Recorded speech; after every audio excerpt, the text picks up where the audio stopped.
Hola, ¿qué tal amigas y amigos? Sean todas y todos bienvenidos a Aveo Nation. Primero que nada debo agradecerles a todos por suscribirse en mi canal, por todas las personas que han visto los videos, espero que sean de su agrado.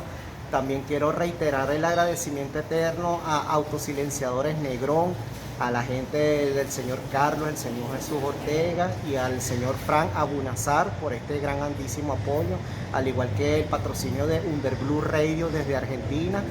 Hoy le tenemos una edición especial, un programa muy especial, ya que les voy a comentar una experiencia personal que me pasó hace poco y pues se me partió la correa del tiempo, ¿verdad? Como verán.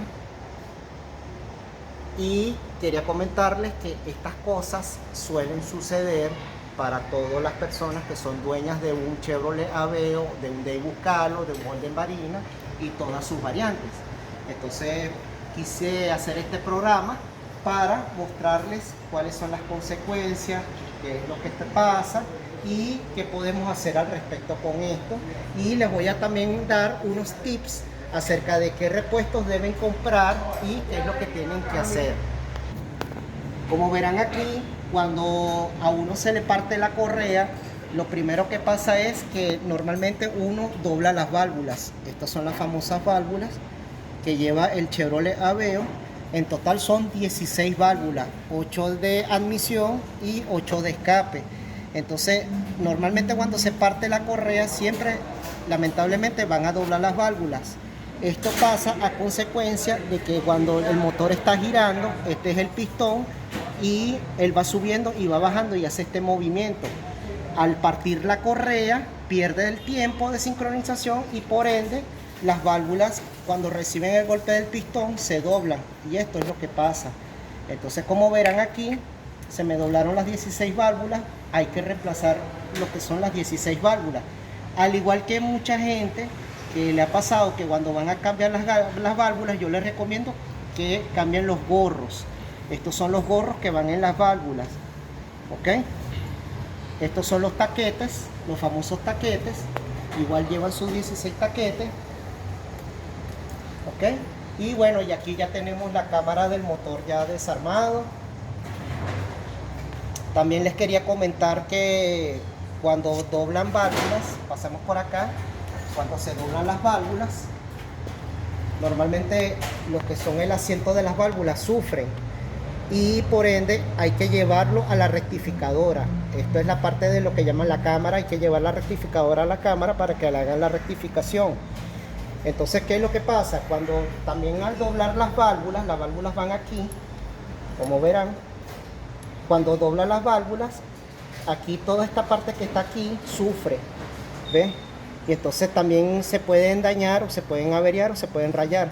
Normalmente lo que hacen las rectificadoras es que hacen un pequeño corte en aquí y luego adaptan como una especie de anillo para que esto quede totalmente liso, como verán en este video.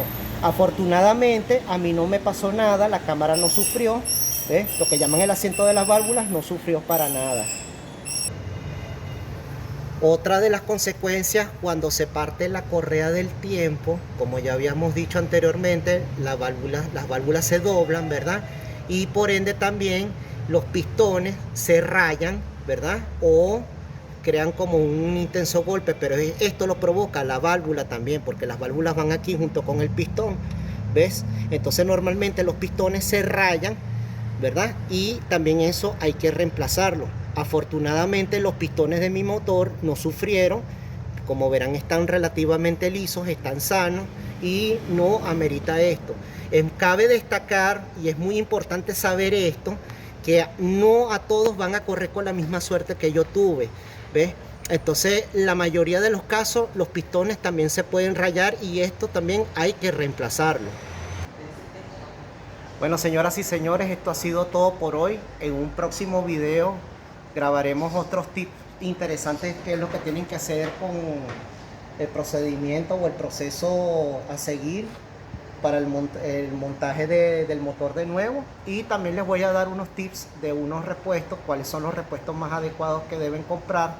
Yo les sugiero que traten lo menos posible comprar repuestos genéricos o repuestos baratos que no sean de marca, ya que esto es una de las partes más importantes del vehículo, que es el motor, y por ende esto es la parte más importante de todo. De todas maneras, bueno, seguiremos en contacto. Gracias por su visita. Recuerden suscribirse a mi canal. También quiero acotar el agradecimiento eterno a todos sus comentarios. Estoy tratando de leerlos todos, estoy tratando de responderles a todos en la brevedad posible. Gracias por su apoyo y bueno, que tengan un feliz día y nos vemos en una próxima entrega.